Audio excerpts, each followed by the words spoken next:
الله يشهد والملائكة على ما أقول، وإخواني الآن المقاتلين يشهدون على ما أقول، إن كنت كاذبا جعلني الله في الدرك الأسفل من النار.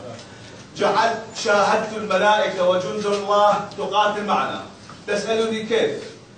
عندما هطلت الأمطار الغزيرة، عندما هطلت هذه الكمية من الأمطار، يشهد الله ورسوله انكشفت كل عبوات الدواعش، حتى التي عصيت علينا اكتشافها قد كشفها الله في هذه الأمطار.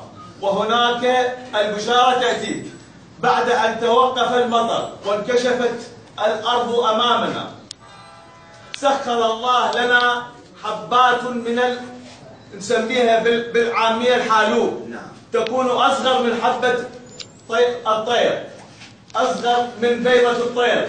والله يشهد والملائكة أكرر تسقط هذه القطرة أو هذه الحالوبة على القذيفة أو على العبوة وتفجرها وأمام أعيننا، وسوف يشاهد العالم الأفلام. أنا أوجه هذه البشارة أنه أقول: وما رميت إذ رميت ولكن الله رمى. هؤلاء شاهدوها وأنتم ستشاهدوها الآن.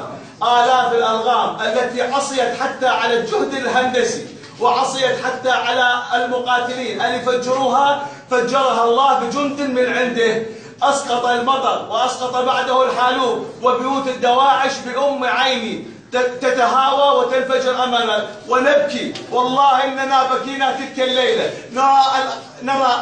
نرى صنعهم الخبيث وما زودوهم به